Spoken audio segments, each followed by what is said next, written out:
Olá, para você que chegou agora em meu canal, meu nome é Jo Parente, eu sou psicóloga, filha temporã, neta, mas sobretudo uma super apreciadora do público 50+. E hoje eu convido vocês para assistir a esse vídeo em que eu vou falar sobre atualizações acerca do envelhecimento saudável. Tudo baseado na minha experiência no 23º Congresso Brasileiro de Geriatria e Gerontologia. Vamos lá?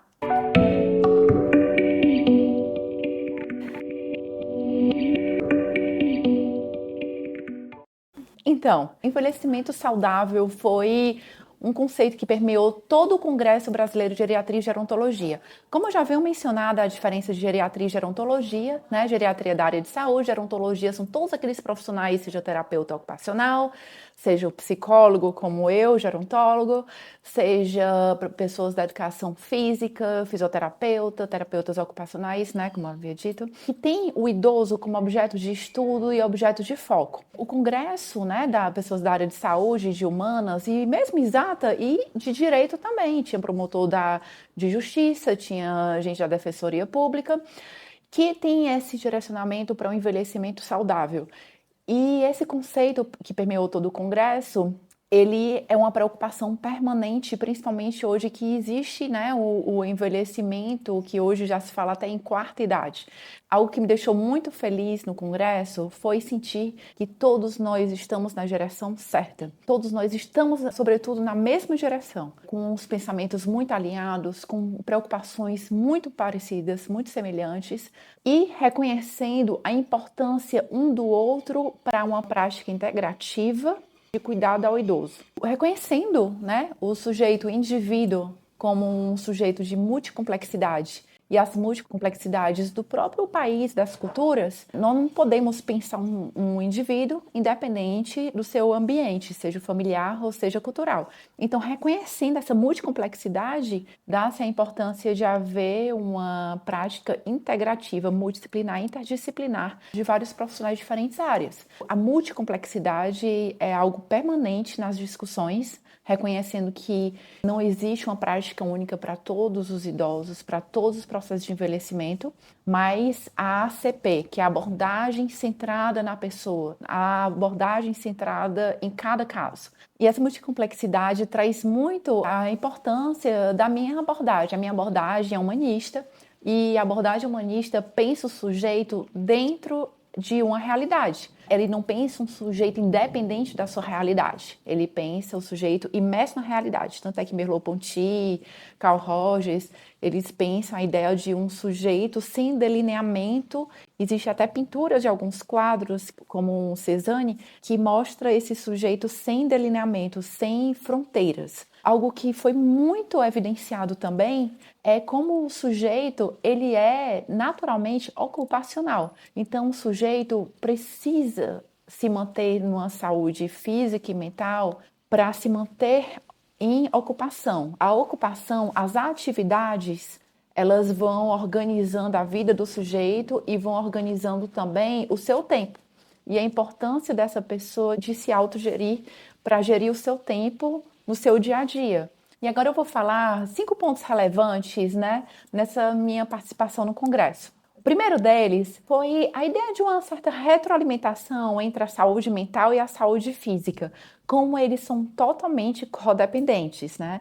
Então, não se sabe exatamente até onde vai a saúde física e começa a saúde mental, mas eles estão totalmente interligados, não sabendo muito o limite entre eles, como a inexistência de uma saúde física pode culminar numa saúde mental mais defasada ou um processo cognitivo defasado, pode culminar em um processo de uma saúde física e como a percepção de um corpo visualmente frágil pode parecer uma depressão.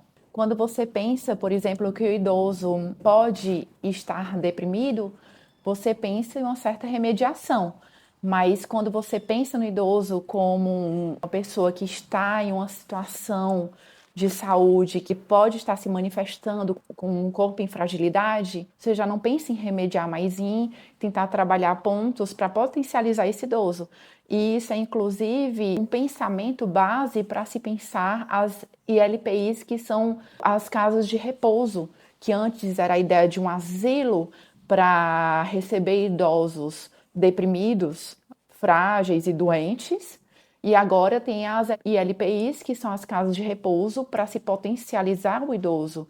Aproveitando para falar, inclusive, sobre as ILPIs, foi o primeiro congresso que eu participei em que se fala de forma completamente saudável e natural sobre as residências de idosos, não mais como espaços estigmatizados, como o último caso para um idoso se estar, mas um lugar ideal para o idoso se estar quando ele precisa de muitos cuidados a serem geridos. Outro aspecto também muito ressaltado é a importância de se manter o indivíduo como um indivíduo em processo de ocupação.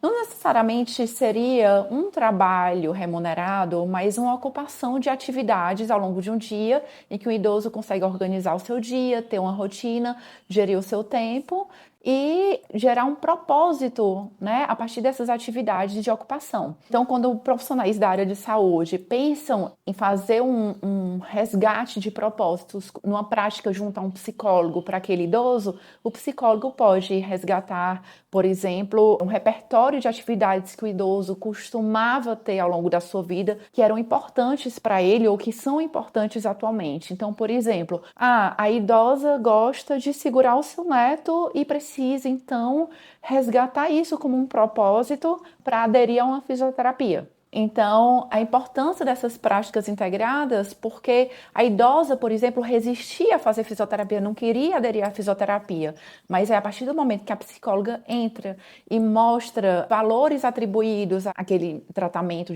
na área da saúde, então essa prática integrativa vai reformulando novos propósitos de vida para o momento atual do idoso. Outro conceito também que permeou o congresso foi a ideia do BES, que é o bem-estar subjetivo, algo que eu venho tratando muito aqui é justamente como as nossas percepções do nosso mundo, não exatamente do mundo por aí afora, mas do nosso mundo, a importância das nossas percepções para a nossa geração do nosso bem-estar. Como a sua percepção de mundo pode estar gerindo sensações doloridas, às vezes, do seu corpo e de bem-estar, então a importância do psicólogo trabalhar em cima dessas percepções, inclusive pode formular essas percepções de mundo para gerir novas sensações de corpo, novas sensações de bem-estar. Quando se pressupõe que existe um bem-estar subjetivo, que é o BES, se pressupõe que você é capaz também de mudar as suas percepções para mudar seu bem-estar subjetivo, já que você pode formular o seu bem-estar. Outro aspecto muito interessante que a gente pode puxar, inclusive, dessa questão da ocupação, é o ICOP, que é uma ferramenta da OMS, que mede o nível de capacidade, mas é uma mensuração bem complexa, para avaliar a capacidade do indivíduo. No entanto, eu sempre resgato que a ideia da acessibilidade psicológica dos ambientes, né? Então, por exemplo, o indivíduo não carrega uma responsabilidade de ser capaz, mas existem elementos no ambiente que pode impossibilitar a sua demonstração de capacidade. Então, por exemplo, não adianta você ter um espaço em que tem uma cadeira baixa e pedir para um idoso se levantar.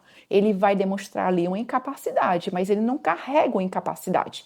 Mas o ambiente não está potencializando elementos necessários para ele mostrar sua capacidade 100%, total. Então, a importância do psicólogo, e não só do psicólogo, mas dos conhecimentos da psicologia, de permear sempre essa prática da área da saúde.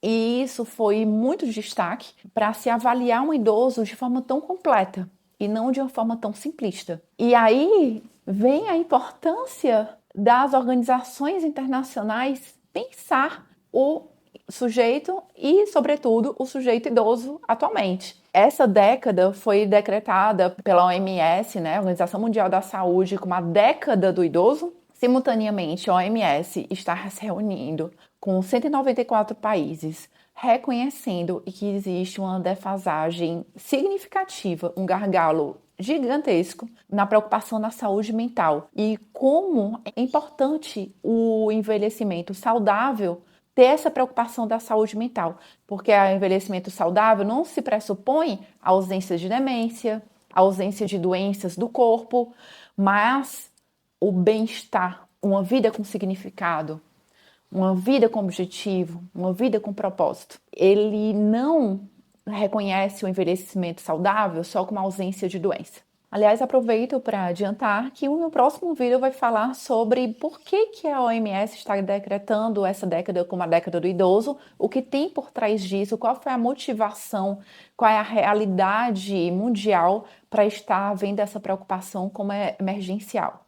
E os projetos que estão vindo dentro desse contexto em que a saúde mental é um pressuposto para a saúde física, já que se pressupõe de uma Organização Mundial da Saúde. Porque, afinal, uma pessoa, quando ela se mostra em inatividade, não necessariamente uma incapacidade, mas em inatividade, por conta da ausência de uma boa saúde mental, ela gera um impacto, né, socioeconômico global. E hoje, com um número crescente de pessoas em depressão, isso acarreta o número de pessoas também paradas, número de pessoas inativas e, sobretudo, pedindo já, algumas delas, aposentadoria no INSS, dada essa incapacidade. Então, mais uma vez, a importância porque o Congresso mostra cada vez mais como essa saúde mental está totalmente imersiva na saúde física do idoso. Se você gostou desse conteúdo, se inscreva no meu canal, dê o seu like e compartilhe com aquelas pessoas que você acredita que poderia agregar a nossa comunidade. E fique ligado no meu canal para ter acesso ao próximo vídeo sobre essa década denominada como a década do idoso pela OMS.